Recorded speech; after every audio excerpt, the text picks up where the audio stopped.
Hi, I'm the Mossman, and in today's video we'll be talking about Venus Flytraps. I'm going to go through each piece of care, section by section. We're going to talk about lighting, watering, fertilizing, and then extra general care tips. So let's begin. First off, we have lighting. Now, on the backs of a lot of containers you'll get with Venus Flytraps in them, it'll say you'll need indirect light, which is incorrect from what I've found. From people who seem to grow them, they recommend more direct light. However, in my room where I'm going to be growing it, I don't have access to direct light, so my personal setup will just be the grow light that I have in my room, and here's hoping that that'll be enough. But yes, if you have access to direct light, having some is better than none. Let's talk about fertilizer. So with the Venus Flytrap, obviously the fertilizer, or the food, is the bugs that it eats, right? So you feed it bugs, it'll eat the bugs, and then it'll digest the bug or whatever's in it and absorb those nutrients. Since they get nutrients that way, the Venus Flytraps have developed roots that don't enjoy fertilizer or nutrients. So having the wrong kind of soil is actually damaging to them. Now what you'll need, of course, is some sort of inert soil or soil with no nutrients in it at all. And to do that, we'll be using moss. From what I've seen, from what I've researched, it appears that you could make the entire substrate out of dried sphagnum moss, which is this stuff, and you can find it in bags at, or in kind of like bricks, a garden center probably. So I have a bunch of this stuff. And then I'm also going to mix in a little bit of this gravel. The next thing is water. So we need an inert soil that's, in our case, dried sphagnum moss and a gravel. So if we take that and we water it, the water's probably going to run right through pretty quick. But since we're doing a terrarium setup style, the water is going to sit at the bottom.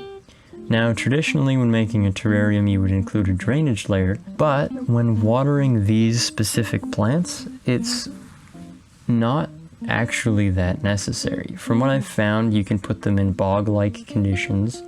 You could soak them, you could put them fully underwater and they would not rot. However, they can't eat, so they're gonna die that way. But Venus Flytraps are pretty hard to overwater if you have the right conditions. The one thing you don't want is to let them dry out. Oh, and the other thing with water is remembering that they don't like nutrients. So the best water for a Venus Flytrap is distilled water, which you can find for, I don't know, relatively cheap. But yeah, you want distilled water with as few nutrients in it as possible. And if you have really clean tap water, that's probably okay. Personally, I haven't got around to picking up any distilled water yet, so I will be using my tap water. But as soon as I can, I will be getting distilled water to water my Venus Flytraps. Now, finally, some key elements to taking care of Venus Flytraps. If you want to keep them long term, you need to give them a winter period. A lot of plants will die back over the winter and then grow back again in the spring. So with Venus Flytraps, you need to do that same sort of thing. And what that's going to include is you're going to take your box or your pot or whatever, and you're going to put it somewhere chillier during the winter. So for a few months, put it somewhere cold, but that still gets light. So if it's in the garage, you put it by a window that gets a little bit of light, and it's going to start to die back, but that's okay, that's fine, that's what happens. And then it's going to grow back again in the spring. An additional thing is, the reason I'm putting it in a terrarium is so I can give a little higher moisture, but of course I can't have a closed lid on the terrarium because then there won't be any flies going in and I'll have to feed it all the time. So it has a sort of semi-open top. I think that's all we need to go over. So now I need to mix up my substrate, my soil, and I need to find a Venus flytrap.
Before we end out today's video, I'd like to thank Reese for providing me with the Venus Flytrap. I had a heck of a time finding one. And I'd like to thank Dylan and Elijah for providing all the music that you've heard throughout the video. And I'd like you, everyone watching at home, to leave a question or questions that you would like me to answer for the upcoming Q&A if we hit 100 subscribers.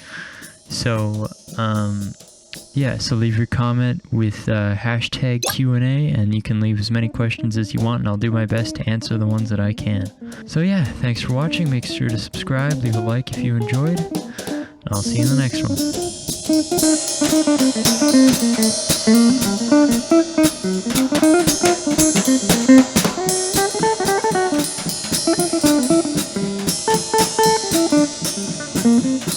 one.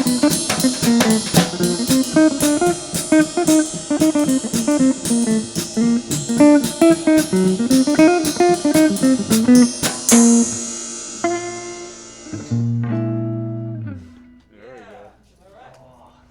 go.